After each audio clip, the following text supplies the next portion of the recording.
Welcome to the Echoes of Ihsan podcast, Yes, where we like to really kind of dig deep into Islamic texts and traditions. absolutely. And today, we're going to be diving deep into Sunan Abu Dawud, Book 30 Trials and Fierce Battles. Great book. It's a fascinating collection of hadiths. Yeah, These are sayings and stories attributed to the Prophet Muhammad right. that kind of give us a glimpse into potential future turmoil. Uh-huh. And you know how Muslims might navigate those kinds of challenging times. And they can provide valuable insights, I think, into the historical and theological context of Islam, especially when we're thinking about concepts like fitna. So like trials and tribulations, Exactly. we're going to be exploring predictions of future trials, Yes. the importance of staying true to your faith even when there's chaos, Mhm.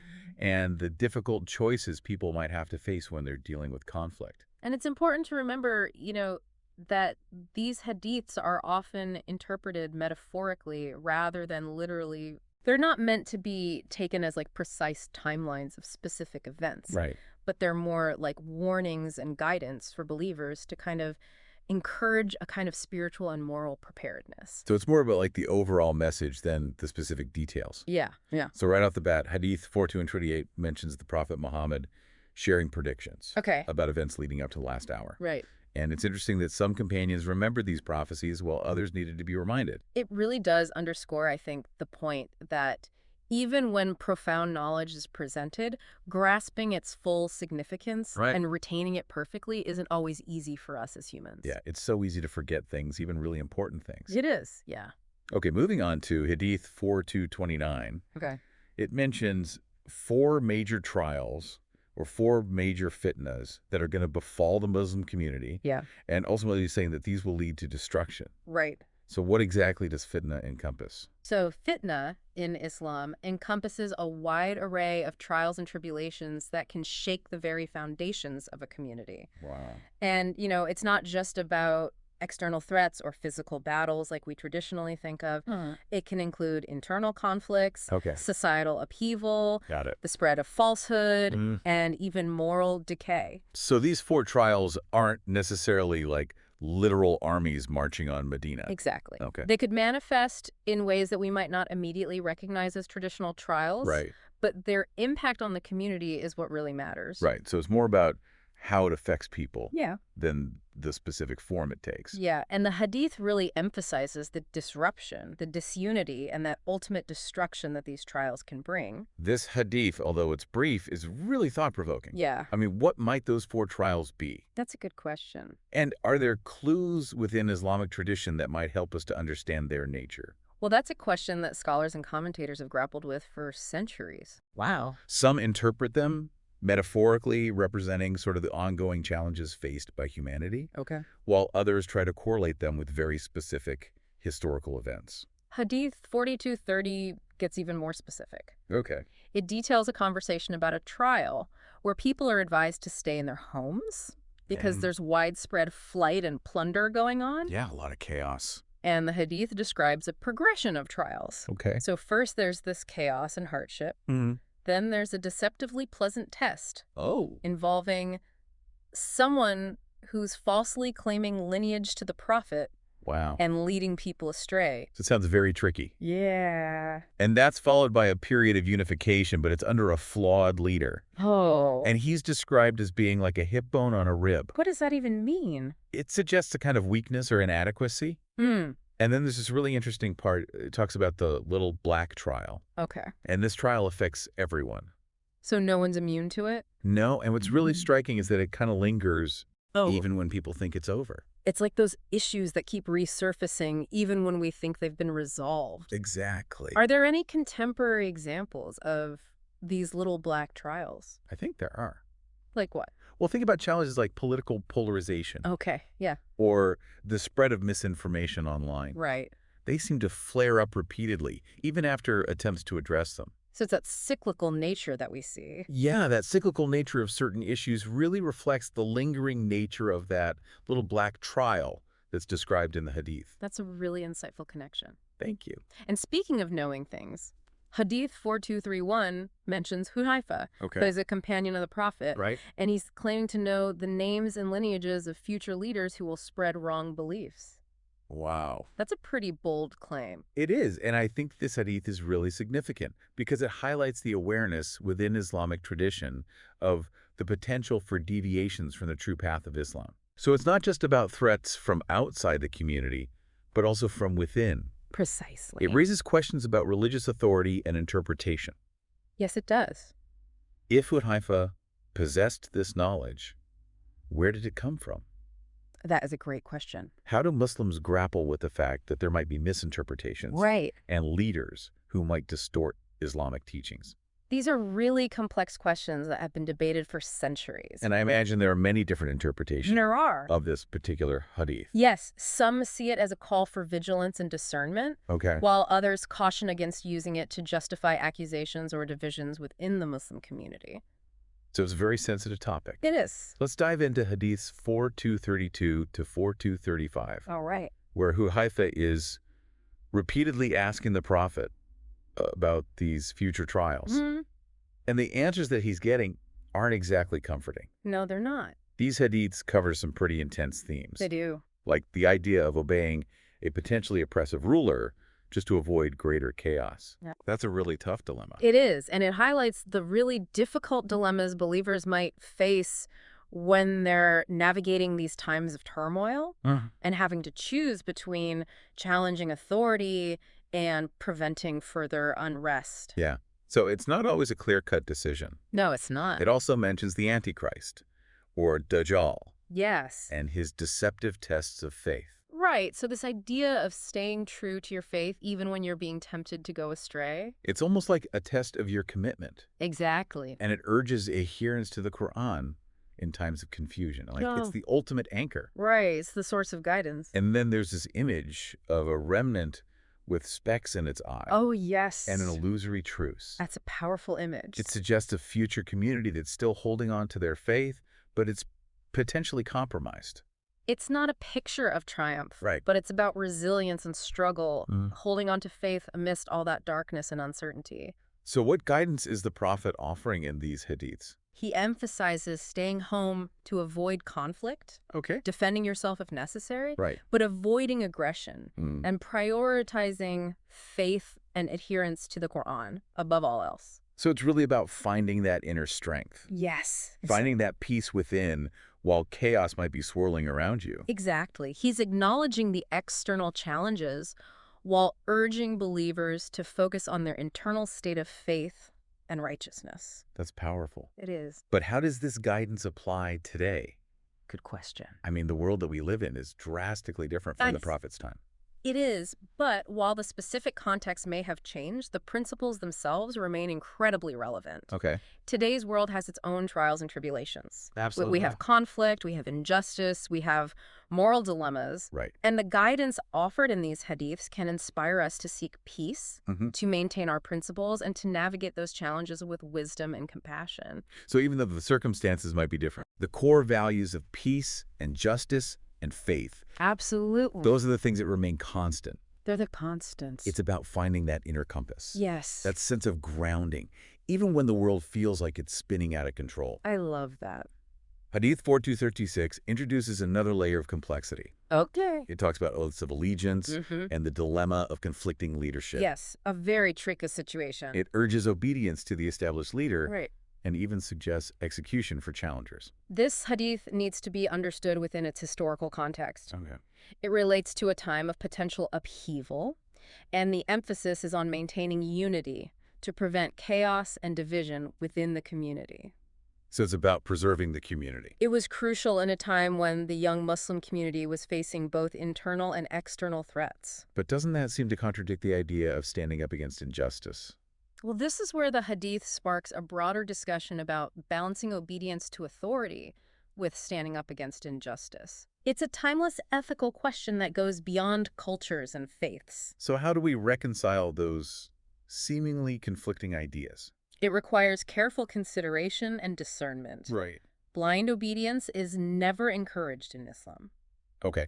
There's this concept of enjoining good and forbidding evil, Right. which implies speaking out against injustice, even when it comes from those in authority. It's like a balance It is. between respecting legitimate authority, but also promoting justice. Exactly. But how do we know when to obey and when to speak out? That's a question that every individual has to grapple with, Right. guided by their conscience and their understanding of Islamic principles. So there's no easy answer. No. It's about seeking wisdom and Yeah. understanding Absolutely. and recognizing that complex situations Yes. rarely have easy answers. They rarely do. I appreciate that nuance. Thank you. It reminds us that these hadiths aren't meant to be taken as rigid rules, Right. but rather as principles that we have to thoughtfully apply to our own lives. They encourage us to think critically, to engage with the complexities of human existence, and to seek guidance from both intellect and heart. They give us a framework They do. for making ethical decisions. Exactly.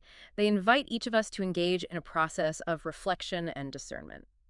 And moving on to Hadiths 4237 to 4239, we're brought back to the theme of the end times. Okay. They describe signs like the besieging of Medina, Okay. spread of idolatry, Right. and the emergence of false prophets. So it's painting a pretty bleak picture. It does evoke a sense of things falling apart, Yeah. moral decay. The loss of something precious. Absolutely. And this depiction of societal and spiritual decline as a precursor to the end times is actually a recurring theme in Abrahamic religions. So this idea that things will kind of fall apart before the end. Right, that there'll be this period of decline, Yeah. a loss of values.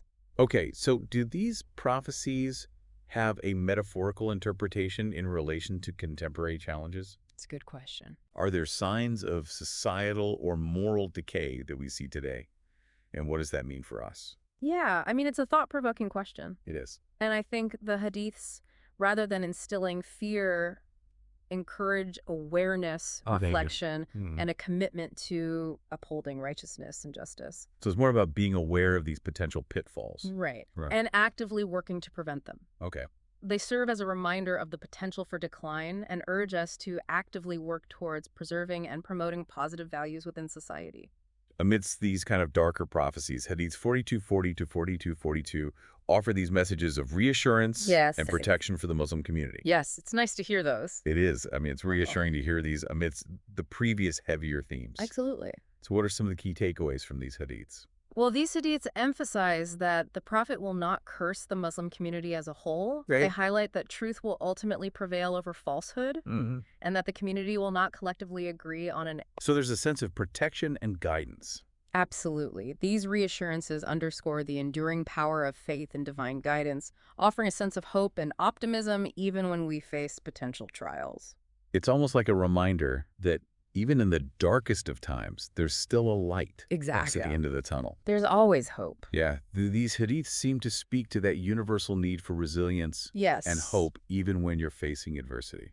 They offer a message that I think transcends religious boundaries, Okay. reminding us of the importance of maintaining faith in a brighter future. That's a message that resonates with everyone. It does. Okay, so hadiths 4243 to 4250 offer specific advice for navigating those periods of intense turmoil, Yeah. those times of fitna. Right, those really challenging times. Or what stands out in these particular hadiths?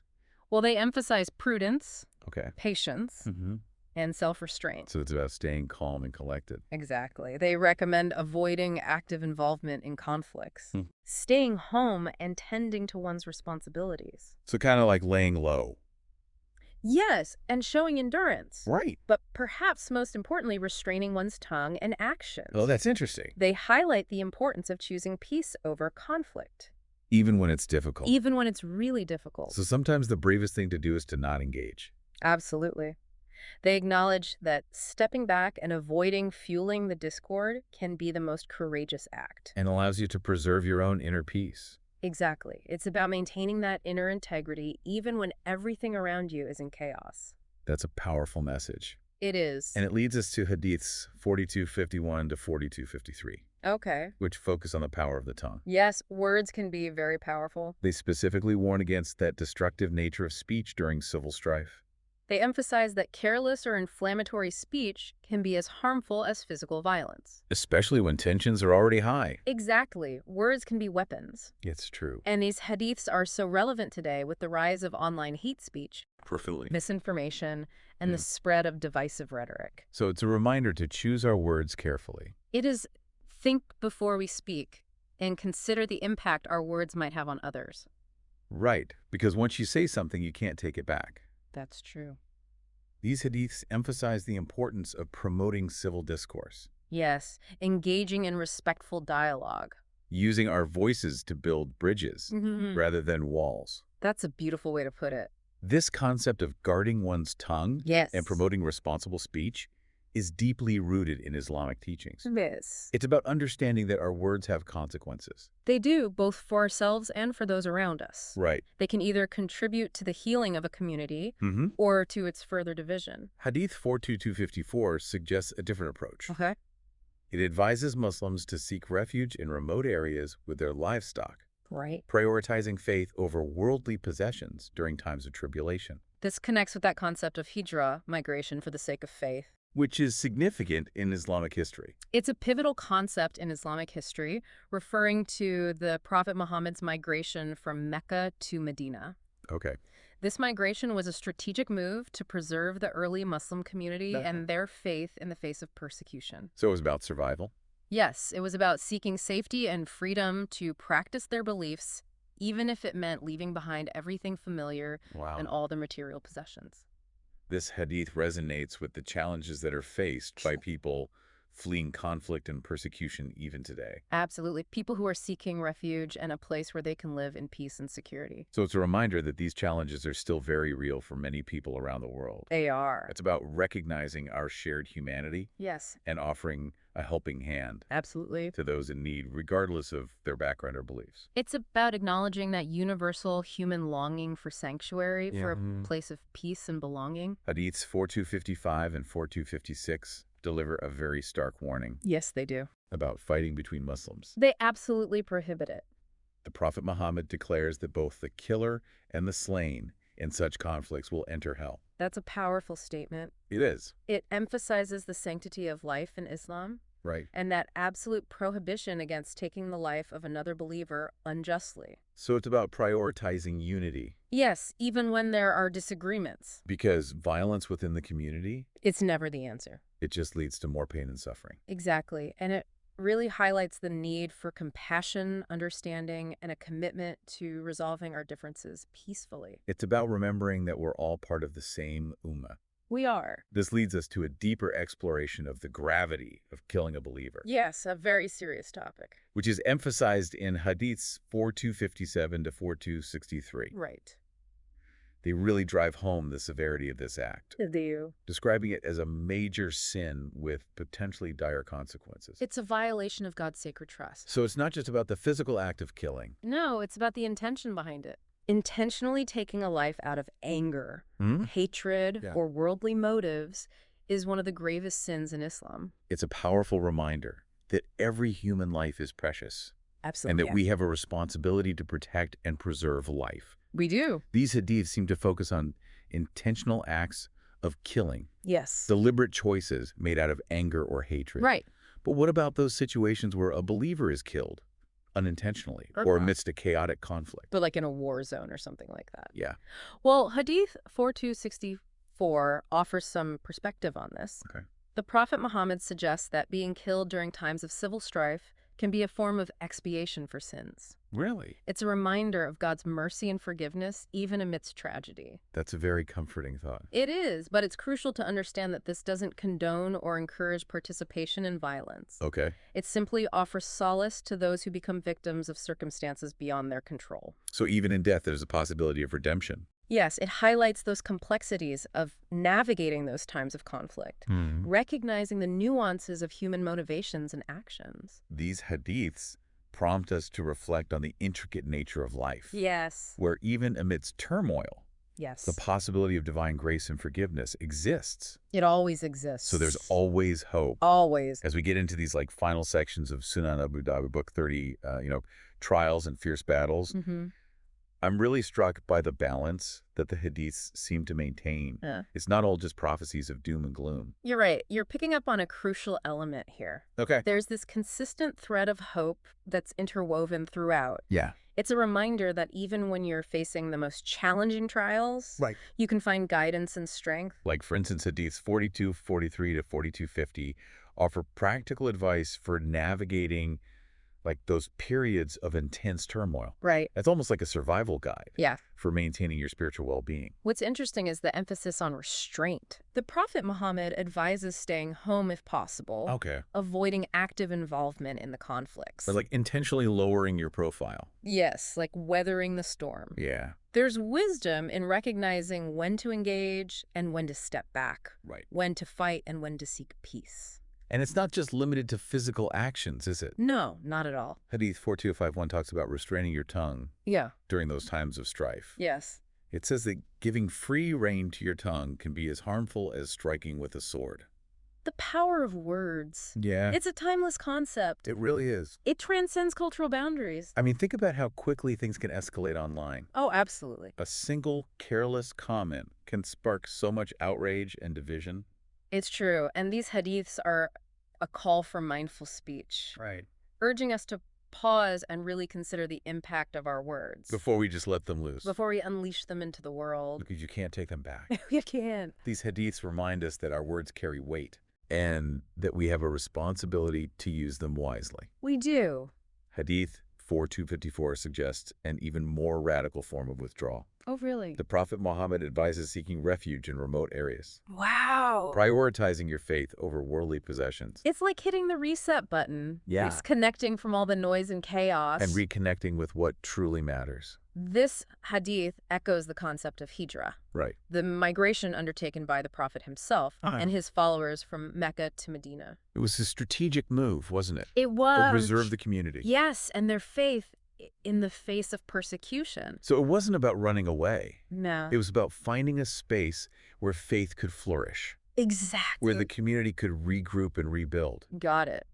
This makes me think about refugees Mhm. and displaced people around the world. Absolutely. Those fleeing conflict and persecution are also seeking a place where they can live in peace Yeah. and practice their faith freely. There's a series of hadiths, 4255 to 4263, that really emphasize the gravity of violence Yes. within the Muslim community. It draws a very clear line, condemning fighting between Muslims in the strongest possible terms. It's really about coming together.